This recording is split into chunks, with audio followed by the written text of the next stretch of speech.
Saudara-saudari, rekan-rekan hamba Tuhan dan rekan-rekan guru, selamat siang. Mari kita memulai persekutuan kita.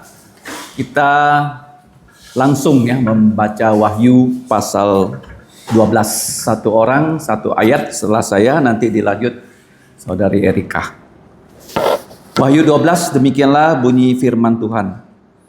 Maka tampaklah satu tanda besar di langit. Seorang perempuan berselubungkan matahari dengan bulan di bawah kakinya dan sebuah mahkota dari 12 bintang di atas kepalanya. Ia sedang mengandung dan dalam keluhan dan penderitaannya hendak melahirkan, ia berteriak kesakitan. Maka tampaklah suatu tanda yang lain di langit, dan lihatlah seekor naga merah padam yang besar, berkepala 7 dan bertanduk 10, dan di atas kepalanya ada 7 mahkota. Dan ekornya menyeret sepertiga dari bintang-bintang di langit, dan melemparkannya ke atas bumi. Dan naga itu berdiri di hadapan perempuan yang hendak melahirkan itu, untuk menelan anaknya segera sesudah perempuan itu melahirkannya.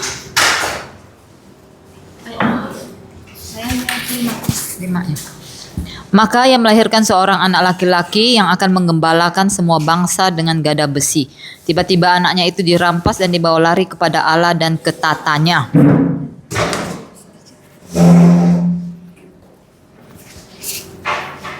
Perempuan itu lari ke padang gurun, di mana telah disediakan suatu tempat baginya oleh Allah, supaya ia dipelihara di situ 1260 hari lamanya. Maka timbullah peperangan di surga. Mikael dan malaikat-malaikatnya berperang melawan naga itu, dan naga itu dibantu oleh malaikat-malaikatnya. Tetapi mereka tidak dapat bertahan, mereka tidak mendapat tempat lagi di sorga.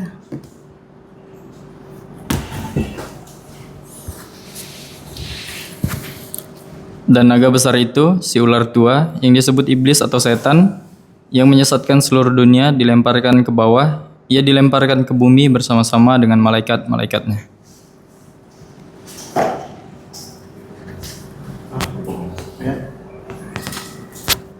Wahyu 12 ayat 10. Dan aku mendengar suara yang nyaring di sorga berkata, sekarang telah tiba keselamatan dan kuasa dan pemerintahan Allah kita, dan kekuasaan Dia yang diurapinya, karena telah dilemparkan ke bawah pendakwa saudara-saudara kita yang mendakwa mereka siang dan malam di hadapan Allah kita.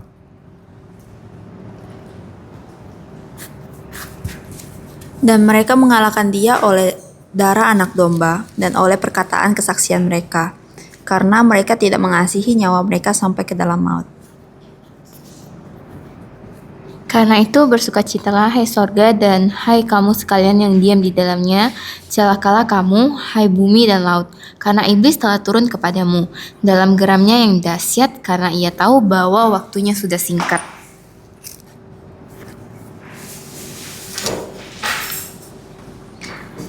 Dan ketika naga itu sadar bahwa ia telah dilemparkan di atas bumi, ia memburu perempuan yang melahirkan anak laki-laki itu. Kepada perempuan itu diberikan kedua sayap dari burung nasar yang besar, supaya ia terbang ke tempatnya di padang gurun, di mana ia dipelihara jauh dari tempat ular itu selama 1 masa dan 2 masa dan setengah masa. Lalu ular itu menyemburkan dari mulutnya air sebesar sungai ke arah perempuan itu, supaya ia dihanyutkan sungai itu.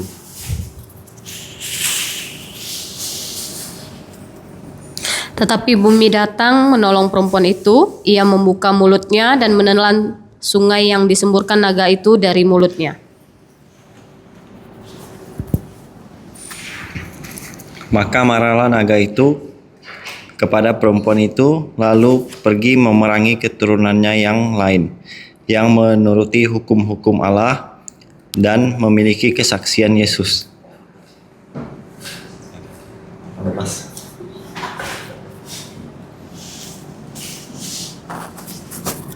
Dan ia tinggal berdiri di pantai laut.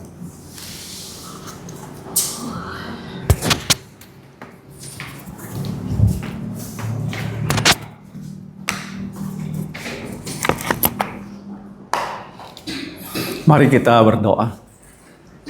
Bapa di surga, kami sungguh bersyukur karena Engkau adalah Allah yang selalu menyertai kami melalui putramu Yesus, yaitu Immanuel, yang telah menjadi juru selamat kami. Penyertaan-Mu kepada pelayanan gereja selama setengah tahun juga untuk sekolah Kristen Kalvari baik TK dan SD. Kami juga bersyukur untuk makan siang bersama dan sekarang kami belajar firman-Mu bersama.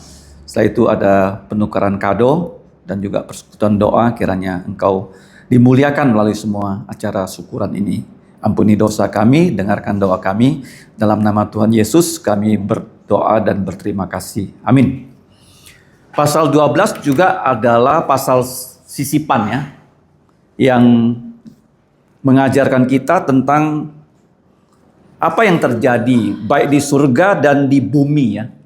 Kalau kita lihat judul dari bahasa Indonesia, di ayat 1 disebutkan perempuan ya dan naga.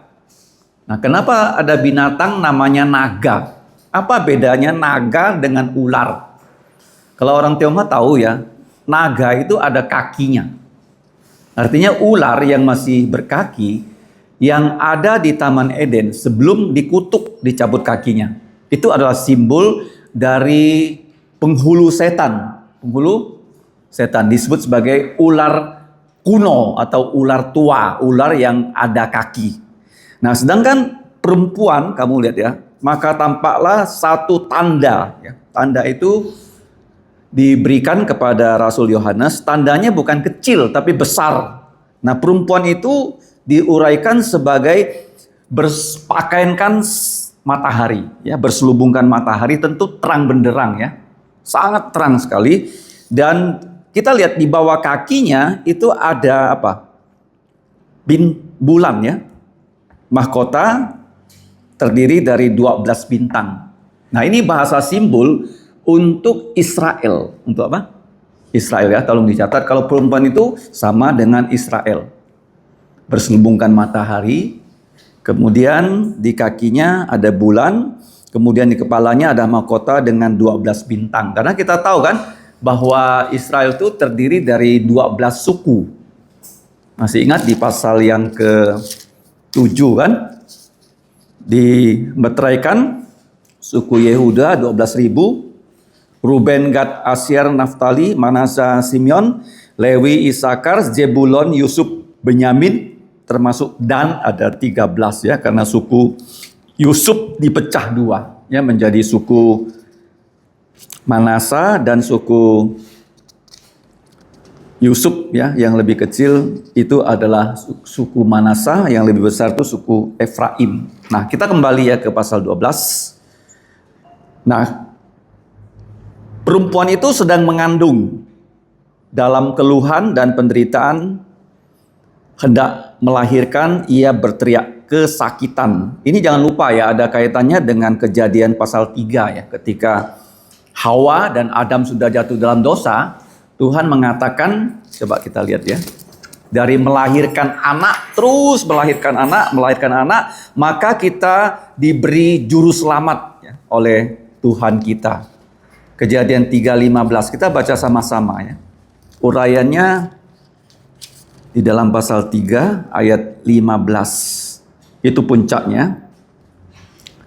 1, 2, 3. Aku akan mengadakan permusuhan antara engkau dan perempuan ini, antara keturunanmu dan keturunannya. Keturunannya akan meremukkan kepalamu dan engkau akan meremukkan tumitnya. Ini proses kelahiran dari Tuhan Yesus ya, dari keturunan wanita. Bahasa aslinya itu benih wanita. Wanita itu tidak punya benih ya, mengandung secara ajaib. 16 kita lanjut ya. Firman-Nya kepada perempuan itu, susah payahmu waktu mengandung akan kubuat sangat banyak, dengan kesakitan engkau akan melahirkan anakmu, namun engkau akan birahi kepada suamimu dan ia akan berkuasa atasmu. Jadi di sini persis ya, kutukan kepada perempuan adalah waktu hamil sangat susah, waktu melahirkan sakit, bahkan ada yang mati. Jadi Hawa melahirkan putra pertamanya, Kain tidak percaya, putra keduanya Habel percaya, tapi Habel dibunuh oleh Kain. Sehingga harus dilahirkan lagi putra yang ketiga namanya Set. Namanya apa? Set. Nah dari Set inilah diturunkan sampai siapa? Maria. Maria itu mengandung dari kuasa Roh Kudus dan lahirlah Yesus Kristus yang tidak ada bapak jasmani. Hanya memiliki ibu jasmani, dikandung dengan kuasa Roh Kudus. Bapaknya hanya Allah Bapa. Yusuf adalah bapak angkat. Nah, kita lanjut ya. Jadi dia melahirkan, siapa yang dilahirkan, maka tampaklah juga satu tanda ya, yang lain di langit. Dan lihatlah, nah di sini ya, seekor naga, simbol dari iblis atau setan, warnanya merah ya, padam yang besar, berkepala 7. Berkepala 7. Ada orang mengatakannya Roma itu didirikan di atas 7 gunung ya. Roma ya. Pusat dari gereja Roma Katolik. Kemudian bertanduk 10. Apa tuh disebut tanduk? Tanduk itu lambang pemerintahan. Nah, di Eropa waktu Uni Eropa berdiri, itu didirikan oleh 10 negara. Berapa negara? Amerika itu ada 40 lebih negara bagian ya, di Amerika ya.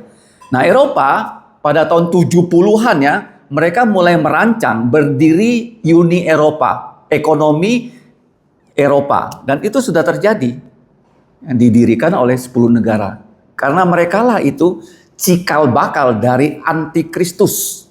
Jadi waktu saya berdiskusi dengan rekan-rekan di Kalvari Pandan, di camp ya, termasuk kepada preacher Joshua Young, karena saya pernah melihat sebuah artikel, itu Uni Eropa memiliki kantor pusat di Brussels. Di mana? Brussels. Kalian boleh cek ya, gedung parlemen di Brussels itu desainnya mirip dengan Menara Babel. Mirip dengan apa? Tolong dicek ya. Tidak banyak yang tahu ya, bahwa Eropa itu adalah cikal bakal dari antikristus. Bahkan pada Perang Dunia Kedua, kalau kamu membaca ya, dalam kitab Wahyu, ada tahta iblis. Tahta apa? Iblis. Ya, itu berada di gereja mana? Mari kita flashback ya, supaya jangan kita tidak tahu. Nah, di dalam Wahyu pasal 2 dan Wahyu pasal 3, di pasal yang kedua, ayat 12 dan 13. Aku tahu kepada gereja Pergamus di mana engkau diam, yaitu di sana di tempat, tolong garis bawahi pasal 2 ayat 13, tahta iblis. 2:13 ya. Nah, tahta iblis itu betul-betul ada di kota Pergamus. Dan pada Perang Dunia Kedua, tahta iblis ini dicopot, dipindah ke kota Berlin. Kemana? Berlin. Tolong dicatat ya, kalau kalian sempat ke Berlin mau berkunjung ke tahta iblis, di situ. Dipindah dari mana? Dari Pergamus. Jadi Eropa itu menyiapkan diri menjadi tempat ya timbulnya antikristus. Di internet pun bisa kamu cek ya, tahta iblis di kota Pergamus. Sekarang pindah ke mana? Ke kota Berlin. The Throne of Satan. Betul-betul ada ya.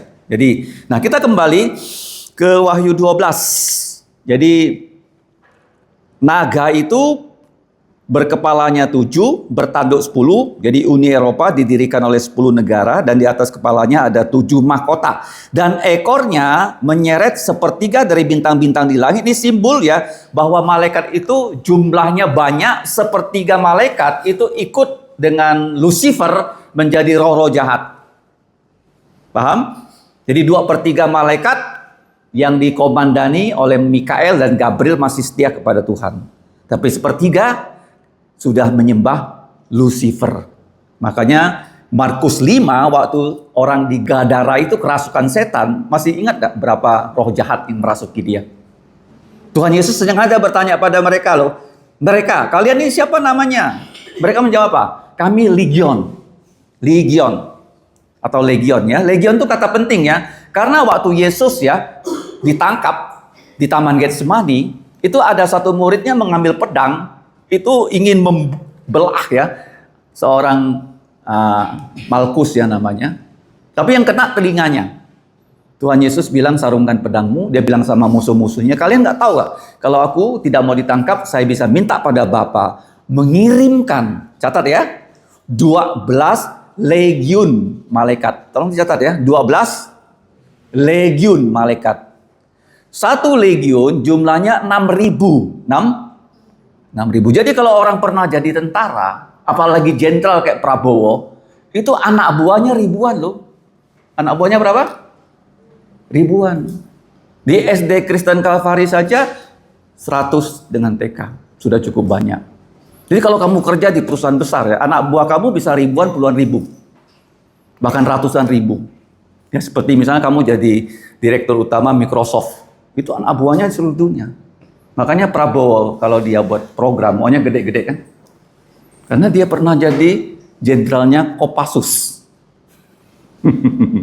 Begitu bilang jalan, semua jalan loh. Itu tentara ya. Jadi legion itu tentara di angkasa. Ya, Yesus bilang kalau saya mau ya menyuruh 12 legion, 12 kali 6.000 berarti 72.000 loh malaikat. Jadi begitu banyak ya. Jadi sepertiga bintang di langit itu yang jatuh bersama Lucifer, itu kita tidak tahu jumlahnya berapa juta atau berapa miliar, kita nggak tahu. Ya, jadi ini ya. Dan naga itu, ayat 4 coba kita lihat. Berdiri di hadapan perempuan itu yang melambangkan Israel, yang hendak melahirkan itu untuk menelan anaknya. Ini anaknya bahasa Indonesia huruf besar. Siapa dia? Siapa dia? Siapa anak yang mau dibunuh waktu dia lahir? Siapa? Yesus. Herodes mau membunuh Yesus waktu kecil. Jadi Yesus ya, kalau berhasil dibunuh Herodes waktu kecil, kita nggak bisa selamat. Yesus tuh harus yang mati disalib ya, usianya 3,5 tahun. Dengan cara itulah kita bisa diselamatkan. Yesus pernah mau didorong ya di daerah Nazaret ya, terjun ke jurang, nggak bisa. Orang mau melempari Yesus dengan batu, nggak bisa. Yesus hanya bisa ya mati dengan cara dia disalib. Jadi iblis gagal dan segera sesudah perempuan itu melahirkannya. Kapan ini terjadi? Matius pasal 2 ya, coba dilihat ya. Seringkali dalam khotbah Natal Matius 2 ini disinggung bahwa Herodes yang merasa dibohongi oleh orang-orang Majus, dia membunuh anak-anak di Bethlehem Efrata di bawah 2 tahun. Ya. Matius 2 ayat 1 sampai 12. Makanya pasal 12 ini kita sebut sebagai pasal apa? Sisipan apa? Kejadiannya tidak kronologi dengan 7 materai, 7 trompet, dan 7 cawan murka Allah. Disisip informasinya. Ya, belajar teologi seperti itu ya. Nah, sekarang kita lihat lagi. Apakah berhasil? Tidak berhasil. Kenapa? Karena tidak berhasil dibunuh, ia melahirkan seorang anak laki-laki. Nah, yang akan menggembalakan sekarang di sini bukan hanya orang Israel, semua bangsa dengan gada besi. Tiba-tiba anak itu dirampas dan dibawa lari kepada Allah dan ya kepada tahtanya. Ini menunjukkan proses Yesus lahir, Yesus melayani. Ya, dia besar di Nazaret sampai umur 30 tahun, 3,5 tahun dia melayani dan dia disalib, dia mati, dikubur, bangkit, menampakkan diri, naik ke sorga. Naik ke mana? Tolong ditulis, tahta itu kursi, apa tahta? Nah, kalau ini kantor presiden, tempat dia berkantor ada kursi, ya tahta dia. Kadang-kadang gereja karismatik itu gereja yang sesat. Dulu saya pernah dengar kan, kalau kamu bekerja di perusahaan, kamu mau jadi direktur, kamu masuk aja ke ruangan direktur. Kamu pegang kursinya, kamu doakan, ini nanti Tuhan kursi ini jadi milik saya. Itu orang karismatik ya. Gak perlu. Ya, caranya gimana supaya kita bisa menjadi orang yang baik? Kita harus hidup kudus. Hidup apa? Ingat loh, di sini banyak anak muda, bagaimana hidup kamu mau punya masa depan yang baik, kuncinya satu saja, hidup kamu kudus. Hidup kamu apa? Seperti Yusuf. Kalau kamu hidupnya kudus, Tuhan yang akan menempatkan kamu ya di posisi yang Dia mau. Kalau Tuhan yang tempatkan, pasti posisinya terbaik. Posisinya apa? Terbaik. Nggak perlu ya kita ya seperti orang dunia sikut sana, sikut sini untuk cari tempat. Nggak usah. Ya, kalau kita sikut sana sikut sini, dapat tuh tempat, tapi mana bahagia kayak Jokowi kan, sekarang dihujat-hujat kan, walaupun anaknya berhasil jadi wapres kan, betul nggak? Nah, nggak boleh ya. Tuhan yang akan menolong kita. Nah, kita lanjut di sini ya. Karena tidak berhasil, Yesus yang berhasil, dia duduk di atas ya tahtanya di sebelah kanan Allah Bapa. Sekali lagi saya katakan ya, bahwa di bait Allah tidak ada kursi, tidak ada apa? Tidak ada kursi. Semua perabot ada. Ada meja, ada tiang lampu, tetapi tidak ada kursi. Kenapa? Karena imam-imam yang melayani di situ tidak pernah selesai. Harun melayani, mati. Kemudian diganti putranya. Putranya mati, diganti. Tidak pernah selesai. Hanya Yesus yang berhasil menyelesaikan waktu dia disalib. Kalimat yang diucapkan apa? Sudah selesai. Sudah selesai. Keselamatan sudah selesai. Nah, ayat 6. Perempuan itu lari ke padang gurun di mana telah disediakan suatu tempat oleh Allah ya untuknya supaya ya dipelihara. Ini ayat 6 ini sudah mengacu lagi ke masa yang akan datang yang belum terjadi. Belum terjadi. Yang tadi kita baca sudah terjadi ya. Jadi ini masanya pindah-pindah.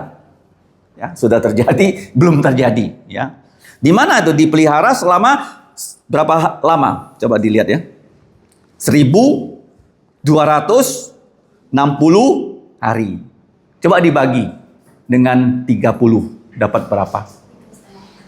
Ya, kenapa? Kenapa bagi 30? Orang Yahudi itu setiap bulan hanya ada 30 hari. Itu kalender Yahudi.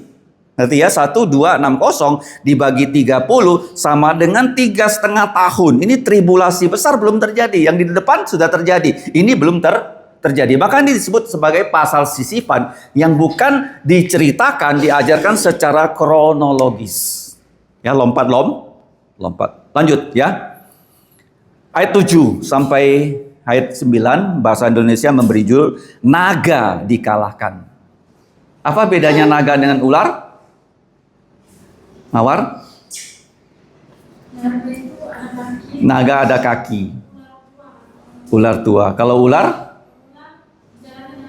Dengan perut. Kenapa? Karena sudah dicabut. Itu ada hubungannya dengan kutuk ya. Kutuk ya. Kutuk pertama itu ular dicabut kaki. Kutuk kedua Hawa. Kalau hamil susah melahirkan sakit. Kutuk ketiga Adam harus berkeringat mencari nafkah untuk dirinya dan keluarganya. Yang keempat tanah tidak bisa lagi tumbuh ya makanan untuk manusia secara otomatis. Tetapi yang tumbuh itu semak duri dan rumput yang liar yang tidak bisa manusia makan. Yang kelima manusia mati. Kutuk keenam itu setelah di Taman Eden ada yang namanya Babel. Karena manusia memberontak, kutuk yang terakhir itu di dalam neraka.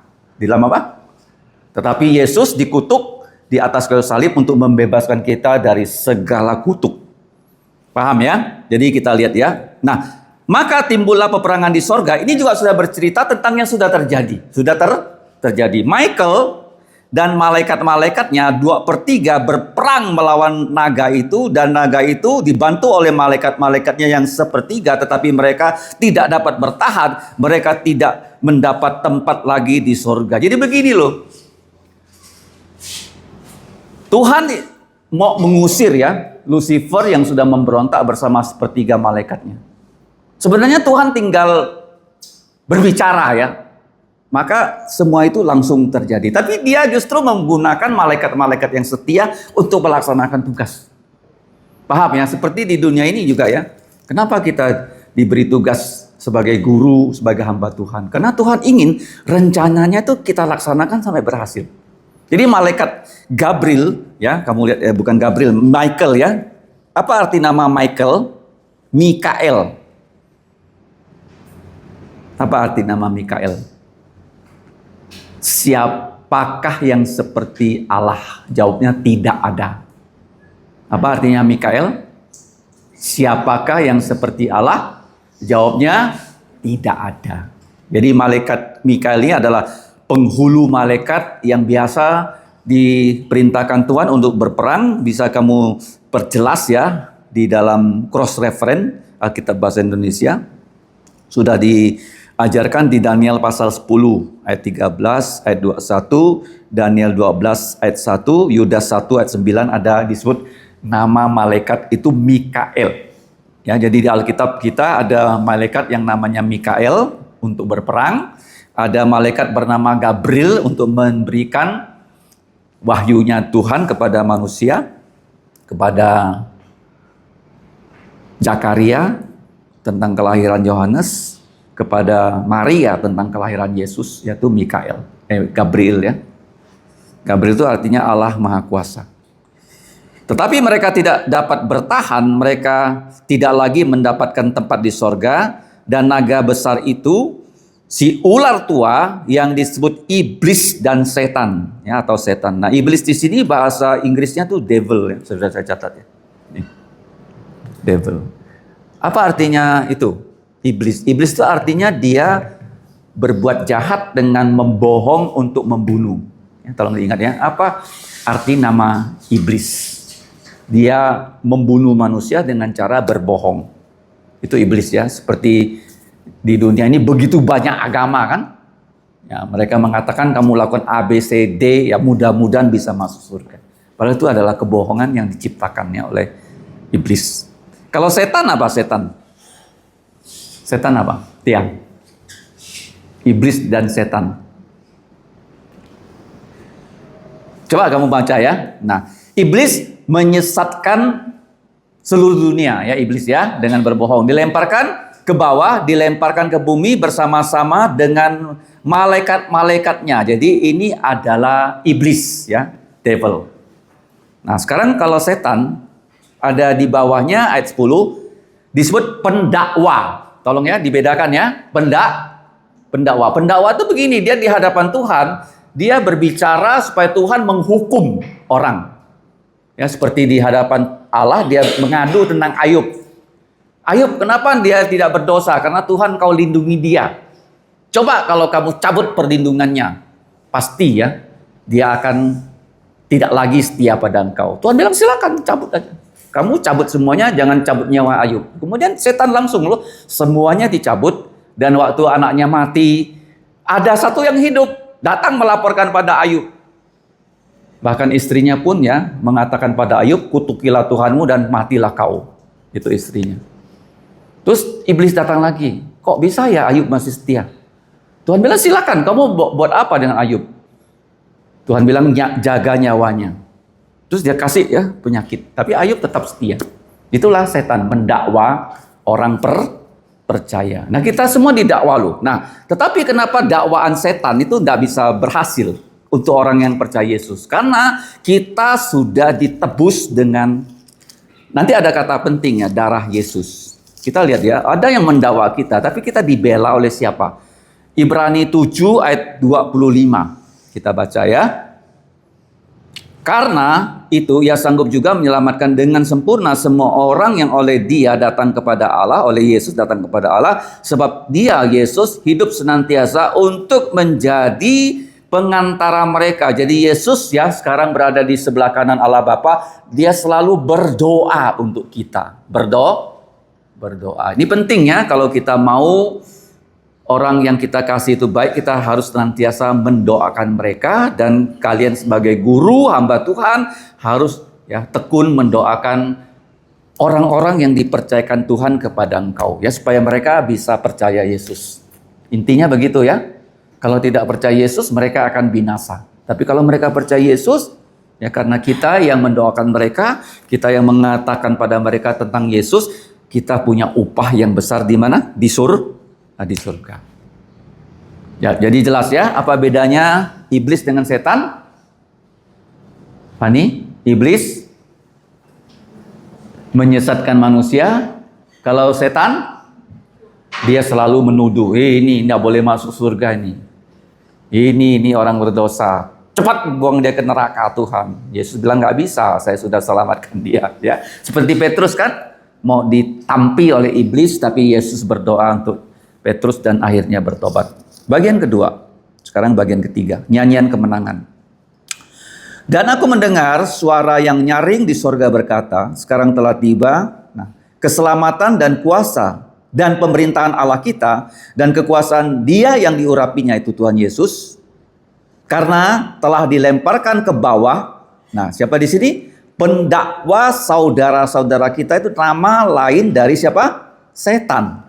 Yang mendakwa mereka siang dan malam di hadapan Allah, tapi tidak bisa. Kenapa? Karena mereka mengalahkan dia, mengalahkan setan, iblis, dengan darah anak domba Allah. Singkatannya DADA. Apa DADA? Darah anak domba Allah. Iblis itu hanya takut satu, darah anak domba Allah. Satu ya. Dua, dia takut dengan firman Tuhan. Selain itu dia nggak pernah takut sama siapapun. Berarti dia hanya takut dengan apa? Darah anak domba Allah. Kalau kita sudah percaya Yesus, dia takut. Dia takut dengan firman Tuhan yang ada dalam diri kita. Kalau kamu sudah percaya Yesus tapi nggak ada firman Tuhan, otaknya kosong, bisa nggak lawan iblis? Sirin. Hah? Mau lawan dengan apa? Pencak silat.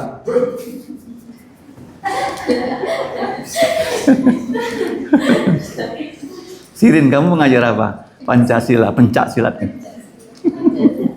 Gak bisa ya, iblis tidak takut apapun kecuali darahnya Yesus dan firman Tuhan. Jadi dijelas di sini ya, ingat baik-baik ya. Kalau kita sudah percaya Yesus, kita bisa mengalahkan iblis. Kalau enggak ada orang pernah menang sama dia. Dan oleh perkataan kesaksian mereka, ini juga berbicara tentang firman Tuhan. Kita bersaksi tentang firman Tuhan. Dan karena mereka tidak mengasihi nyawa mereka sampai ke alam maut. Artinya mereka itu mengabarkan firman Tuhan, mengabarkan tentang Injil sampai mereka dibunuh. Nah, karena itu bersukacitalah, hai sorga dan kamu sekalian yang ada di dalamnya. Jadi di surga itu adalah simbol untuk orang-orang yang sudah percaya, yang dibawa ke surga. Yang disebut dengan Firdaus atau pangkuan Abraham. Tetapi di sini ada kebalikannya. Celakalah kamu hai bumi dan laut, ya, karena nanti ada tulah untuk bumi, untuk laut dan untuk angkasa ya. Kenapa begitu? Karena iblis telah turun kepada kamu dalam geramnya yang dahsyat karena ia tahu waktunya sudah singkat. Jadi begini ya.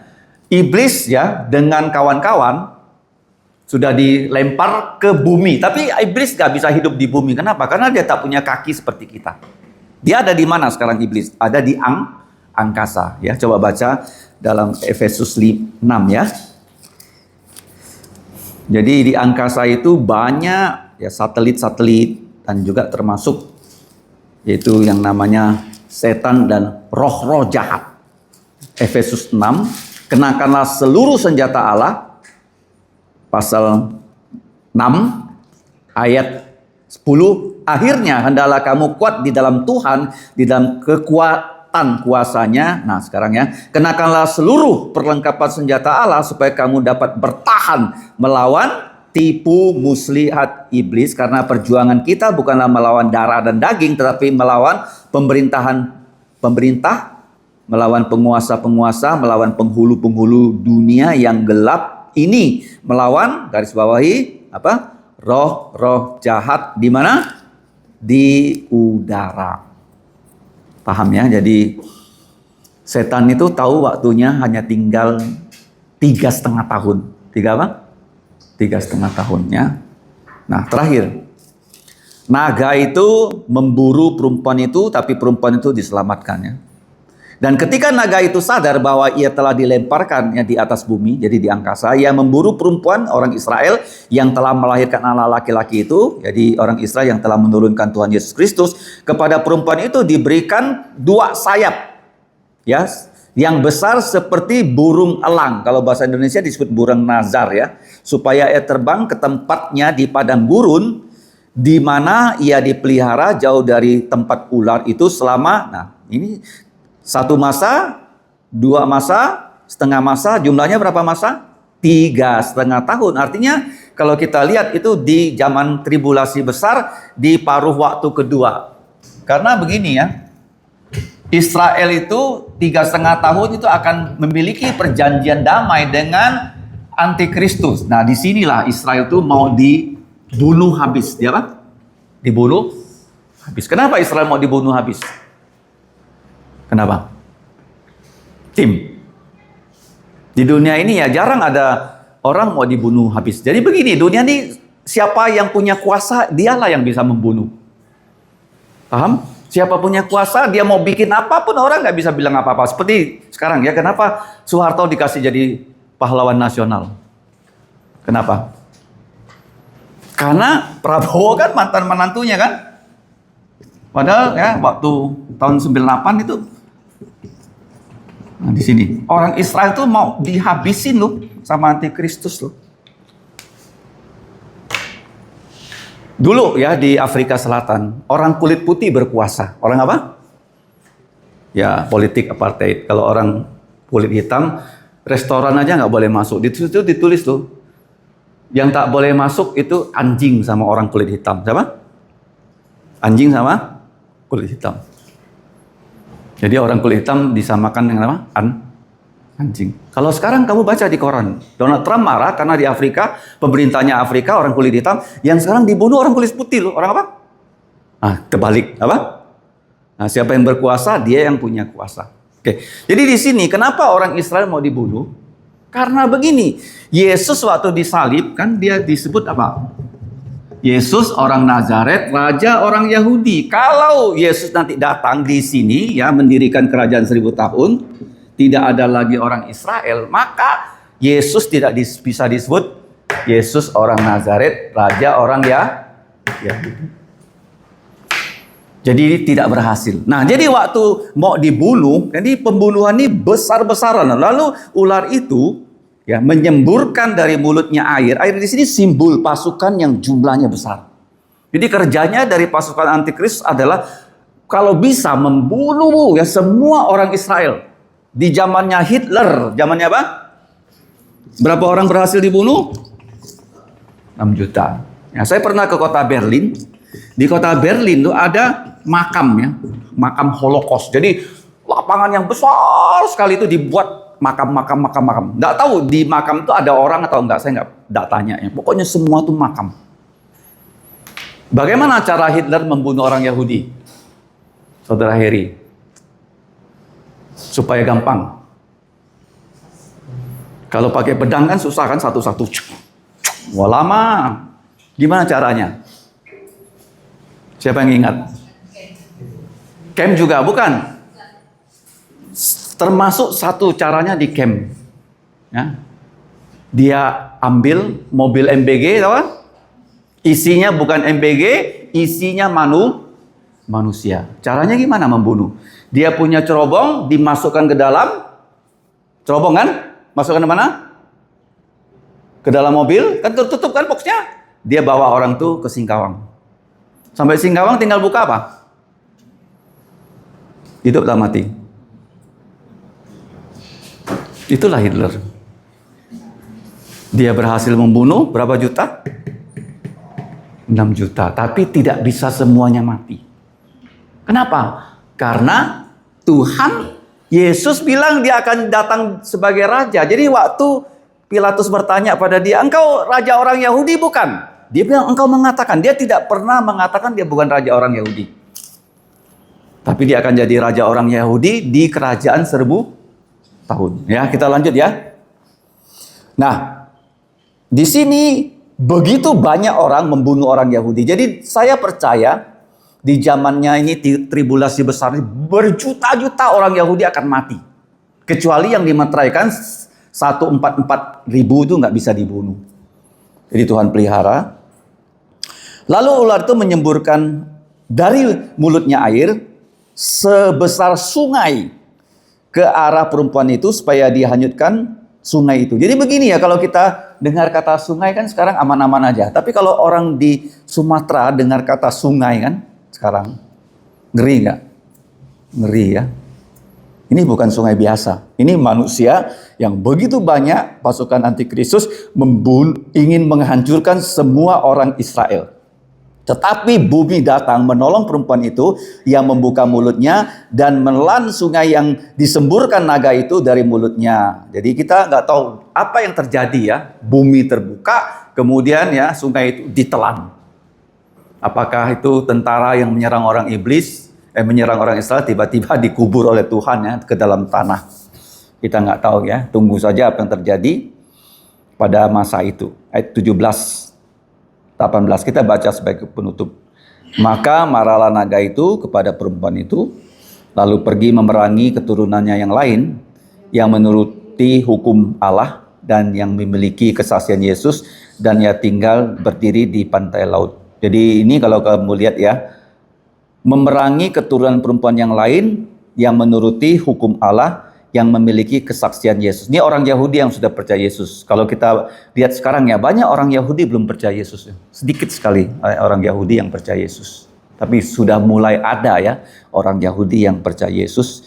Di sini disebut dengannya pergi memerangi keturunannya yang lain. Tolong dicatat ya. Dalam bahasa KJV-nya itu apa? Remnant, apa? Sisa-sisa. Kita ini disebut sisa-sisa karena yang percaya Yesus itu nggak banyak ya. Di zamannya Nuh yang percaya Yesus hanya 8 ya. Jadi ini remnantnya disebut apa? Kaum sisa. Jadi pasal 12 adalah sisipan apa? Kejadiannya bisa sudah terjadi atau yang belum terjadi ya. Kalau yang matrai, yang trompet, yang cawan murka itu kronologis apa? Kronologis. Ada simbol. Mari kita berdoa. Bapa, kami sungguh bersyukur bisa diberitahu oleh Engkau tentang keadaan orang Israel di akhir zaman. Kami bersyukur juga pada saat itu terjadi, kami gerejamu sudah diangkat ke sorga bertemu dengan Yesus. Kami percaya penuh firman-Mu secara literal dan sebagian adalah simbol-simbol yang kami pahami dari firman-Mu juga. Tolonglah kami supaya lebih paham akan firman-Mu dan kami bisa lebih mengasihi Engkau dan lebih benar ya dalam kami melayani Engkau. Ampuni dosa kami, dengarkan doa kami dalam nama Tuhan Yesus. Amin. Terima kasih.